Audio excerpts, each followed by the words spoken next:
Umuman Donald Trump o'z faoliyatida o'ziga Xitoy va Rossiyani juda katta raqib sifatida tanlagan. Hatto mana Grenlandiya masalasida hali alohida savollarimiz bor. Grenlandiyada ham keltirilayotgan asoslardan biri shundayki, agar AQShning tarkibiga o'tmasa Grenlandiya, bu yerda Rossiya va Xitoy aniq bo'ladi degan davol. Hatto Xitoy bayonot ham berib chiqdi, bizni qo'shmanglar iltimos debdi. Endi Rossiya-ku Grenlandiya emas, hali Rossiya o'zida ancha ishlari bor-da, o'zini hali. Lekin Donald Trump ularni raqib sifatida, juda dushman desak balki noto'g'ri bo'lar, lekin aniq raqib sifatida ko'rib turibdi. Ammo bu tinchlik kengashiga Vladimir Putinni ham taklif etgan to'g'risida xabarlar chiqdi. Bu haqda Putinning matbuot xizmati rahbari Peskov xabar bermoqda va biz o'ylab ko'ramiz deyilgan javob bo'lgan Rossiyadan va AQSh bilan kontaktlar jarayonida, ya'ni muhokamalar jarayonida biz bu kengashga kirish-kirmasligimiz aniq bo'ladi degan. Endi bu yerda tahlilchilarning fikriga ko'ra, bu veto huquqi ushbu kengashda Trampda bo'ladigan bo'lsa, Rossiyada bo'lmasa, bu Rossiyaga ma'qul kelmaydi. Chunki Birlashgan Millatlar Tashkiloti Xavfsizlik kengashida bilamizki, Rossiyaning ham veto huquqi bor va tahlilchilarning fikriga ko'ra, Rossiyadan bunday huquq olib qo'yilishi mumkin yoki berilmaslik ehtimoli bor har qanday loyihadan Rossiya o'zini ehtiyot qiladi degan fikr bildirishyapti. Endi u yerda mana shu bu savolning ikkinchi qismi edi. Birinchi qismi, agar Donald Trump Rossiyani o'ziga raqib deb bilayotgan bo'lsa, uning bu tinchlik kengashiga taklif etishdan maqsadi nima? Men masalan o'zimning shaxsiy fikrim sifatida Donald Trump Rossiyani Amerika Qo'shma Shtatlarining jiddiy raqibi sifatida ko'rmaydi deb hisoblayman. Jiddiy raqib sifatida. To'g'ri, u yoki bu darajada ikki davlat o'rtasida raqobat borligini tan oladi, lekin ko'plab o'zining xayolidagi loyihalarni amalga oshirishda albatta u Rossiya bilan hamkorlik qilish lozim ekanligini juda yaxshi tushunib yetadi va Donald Trampning bu yerdagi eng asosiy dushmani bugungi kunda Xitoy va Xitoyga qarshi kurashishda u Yevropa ittifoqidan ko'ra Rossiya bilan hamkorlikni anchayin samarali deb biladi va shu nuqtai nazardan u Rossiyaga butunlay dushman sifatida yondashayotgani yo'q. Bir necha bor Vladimir Putinni maqtab gapirganligini ham bilamiz. Bu borada hattoki Rossiya Ukraina urushi borasida Ukrainaga ma'lum bir bosimlarni o'tkazayotganligini ham bilamiz. Yevropani asosiy hamkorlari safidan chiqarishga harakat qilayotganligini ham, hattoki ularga ham bosim o'tkazayotganligini ko'rib turibmiz.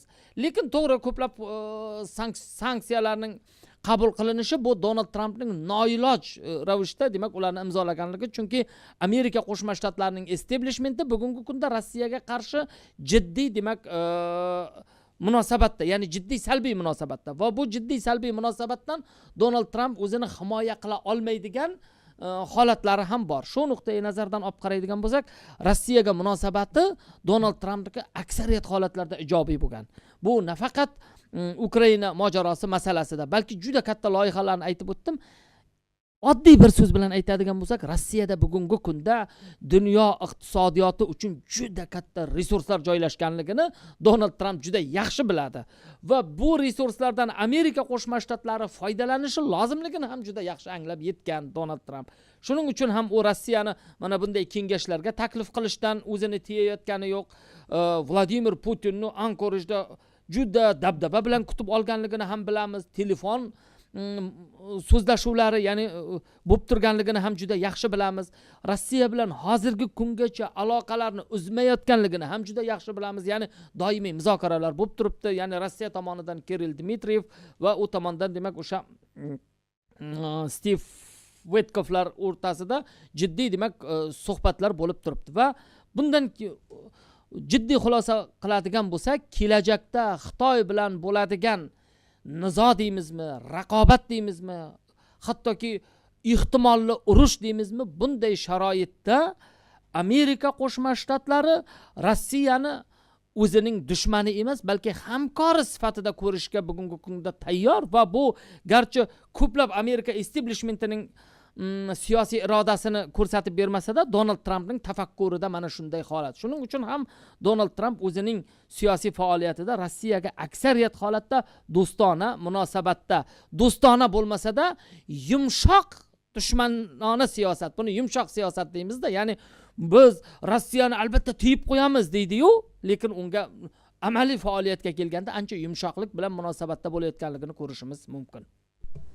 Bekitosh aka, Rossiyaga bu kengash manfaatlimi yoki?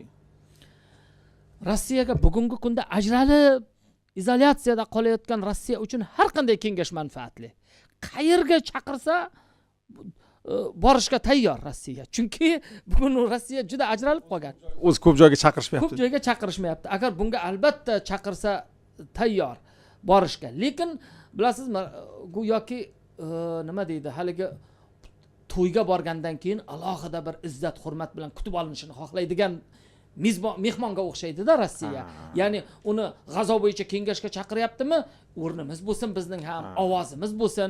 Biz shunchaki borib o'sha zalda o'tirib tomoshabin bo'lmaylik degan oldini olish, ya'ni bunday haligi hurmatsizlikka uchrab qolishning oldini olish yoki undan hayiqish bilan bog'liq kayfiyat ham mavjud. Lekin tomoshabinlarimiz uchun garchi savolingizga aloqador bo'lmasa-da bitta masalani aytib qo'yaylik. G'azo bo'yicha kengashga Xitoy ham taklif qilinganda nur ustiga a'lo nur bo'lar edi. Hozircha Xitoy to'g'risida gap yo'q. Hozircha Xitoy to'g'risida gap yo'q. Balki taklif qilinar. Balki endi taklif qilinmas, bilmaymiz, chunki bugungi kunda Xitoyning o'rni, Xitoyning salohiyati, iqtisodiy, harbiy, umuman boshqa dunyo miqyosidagi ta'siri nuqtai nazardan kelib yondashadigan bo'lsak, G'azoni boshqaruv kengashiga Xitoyning taklif qilishini biz juda xohlar edik, lekin endi bu yog'ini bilmaymiz, chunki bu boradagi siyosat aynan Donald Trampning qo'lida bo'lib qolganligi uchun boya boshida aytib o'tganimdek kelajagini bilmaymiz. Lekin hozirgi kungacha ketayotgan jarayonlarni albatta ijobiy baholaymiz. Shuningdek, Rossiyaning qatnashishi ham bunday kengashlarda bir tomondan yaxshi bo'ladi G'azo uchun. Chunki Rossiya ham bugun ma'lum ma'noda katta qism musulmon aholisi nimasiga ega, ya'ni musulmon aholisining ko'p qismi demak Rossiyada istiqomat qiladi, ko'plab xalqlar va azaldan islom dini bilan muloqot qilish ko'nikmasiga ega va shuningdek juda ko'p holatlarda Rossiya musulmon dunyosi bilan doim samarali hamkorlik qilib kelgan. Bugun ham hamkorlik qilyapti. Hamkorligi to'xtab qolgani yo'q Rossiya hukumatining. Shu nuqtai nazardan albatta G'azodagi bu boshqaruv kengashiga, G'azoni tiklash bilan bog'liq jarayonlarga Rossiya va Xitoyning qatnashishi albatta ijobiy hol deb baholayman o'zim mutaxassis sifatida.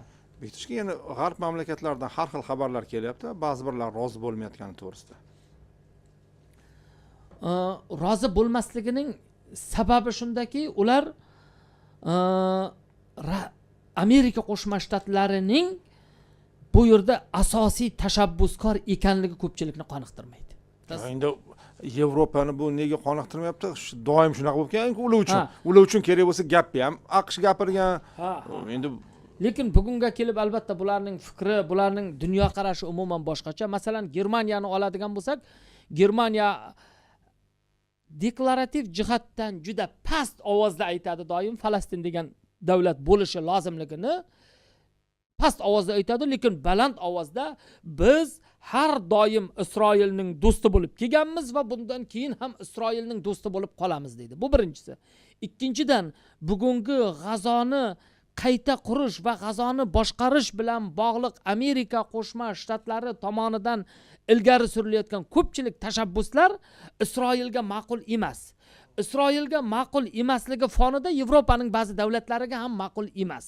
Buning ichida masalan aytib o'tganimizdek Germaniya, Vengriya, so'nggi paytlarda ba'zi bir boshqa hamkorlar ham chiqayaptiki, masalan Boltiqbo'yi davlatlari ham Isroil bilan jiddiy aloqalarga kirishyapti. Hattoki bugun butun Yevropa Isroilning qurollarini olib, Amerika Qo'shma Shtatlarinikini emas, Isroilning qurollarini olib o'zlarining raketa hujumiga qarshi mudofaa tizimini yaratmoqchi. Va bu holatda ular Isroilni asosiy hamkor sifatida ko'ryapti va G'azoga nisbatan bo'ladigan Donald Trampning musulmon dunyosiga yaqin dunyoqarashini qabul qilmoqchi emas. Ular Isroil bilan ham hamkorlik qilmoqchi va demak Falastin mamlakatini ham Isroilni avvalo rozi qilish evaziga tashkil qilish tarafdori. Donald Trump lekin bugun G'azo masalasida bunday fikrda emas. Shuning uchun demak baribir ko'p holatlarda bular o'rtasidagi ma'lum bir fikrlar borasidagi kelishmovchiliklar mavjud bo'lgan aytganingizdek va bu holat bugun ham davom etyapti va kelajakda ham bo'lishi mumkin. Lekin biz baribir Donald Trampning bu faoliyatini bugun musulmon dunyosiga ma'qul variant sifatida albatta qo'llab-quvvatlanayotganligini ko'ryapmiz. Rahmat Bektosh aka. Endi keyingi savolimiz, o'zi umuman ushbu kengashning mana bu yerda bir keyingi xabarlar ham chiqdi-da, ya'ni 3 yil muddatda deylik to'lovini to'lamas bo'lar ekan, ya'ni o'sha 1 milliardlik to'lov to'g'risida gap ketyapti. Bu kengash o'zi umuman doimiymi? Chunki Donald Tramp muddati adashmasam yana 3 yil, yana 3 yildan keyin Amerikada boshqa prezident saylanishi mumkin yoki mumkin emasmi?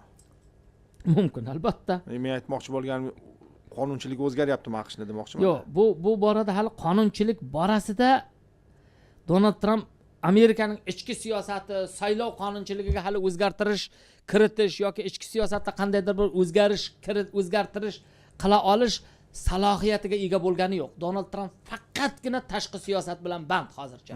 O'zi Amerika Qo'shma Shtatlarida ichki siyosatga har doim ham prezidentlarning aralashuvi kam bo'lgan. So'nggi yillarda ko'ryapmiz, asosan prezidentlar tashqi siyosatdan ortayotgani yo'q. Bugun Donald Trampning ham bu boradagi faoliyatini oladigan bo'lsak, kelganidan beri faqat dunyo ishlariga aralashuv bilan davom etyapti. Endi albatta bu 1 milliard dollar kiritish, berish evaziga G'azoni boshqarish bilan bog'liq kengashga kirish masalalari hali huquqiy shartnomalar, xalqaro huquq tomonidan buning e'tirof etilishi, qanday shartnomalar asosida ro'y beradi, pul qayerga beriladi, qayerda pul yig'iladi va u pul qanday qilib G'azoga sarflanadi, qancha yil davomida, va bu siz o'zingiz berayotgan savol haqiqatda mantiqiyligi shundaki, demak bu yerda u G'azoni boshqarishga tayinlanayotgan texnokratlar necha yil davomida G'azoni boshqaradi. Keyingi kelgan prezident yana masalan 3 yil qoldi. 3 yilgacha Donald Tramp nimalar qila oladi? Keyingi kelgan prezident, bo'ldi, yig'ishtir bunaqa o'yinlaringni. Demak, bu umuman boshqacha siyosat bo'ladi deb yuborish ehtimoli juda katta. Biz buni juda yaxshi bilamiz. Amerika Qo'shma Shtatlari tomonidan solingan fundamentlar har doim ham chuqur tarixga ega bo'lmaydi. Ma'lum bir muddatlargagina ishlaydi. Buni masalan biz Iroq masalasida, Afg'oniston masalasida ko'plab dunyoning qaysi nuqtalarida, ko'plab nuqtalarda biz buni ko'rdik.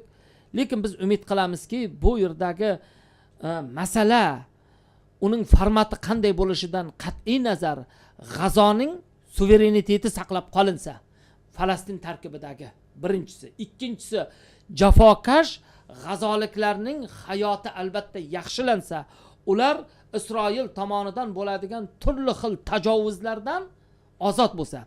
Uchinchidan xohlardikki albatta G'azoni bugun yopiq qamoqxona, ochiq qamoqxona hisoblanadi-da. Ya'ni kim dengiz tomonidan ham aloqa qilish mumkin emas, quruqliq tomonidan ham. Har tomondan Isroil tomonidan o'rab taqiqlab tashlangan mana bu blokadalar ochilsa va g'azoliklar haqiqatda erkin nafas ola boshlasa, G'azo ham Falastinning bir tarkibiy qismi sifatida, demak, dunyo hamjamiyati bilan hamkorlik qiladigan bir alohida Falastin tarkibidagi bir obod bir tuzilmaga aylansa. Bizning asosiy maqsadimiz shu. Faqat endi bu yerdagi texnokratlarning faoliyati bilan bog'liq holatlar birinchidan hali qorong'uligicha qolyapti. Menimcha hali to'liq takomillashgan ustav yoki ma'lum bir nizomlar, ma'lum bir huquqiy rezolyutsiyalar ishlab chiqilgani yo'q va bu jarayon o'ylaymizki, albatta takomillashsa kerak endi. Chunki shuncha davlatlar aralashgandan keyin ularda albatta bu savollar tug'iladi.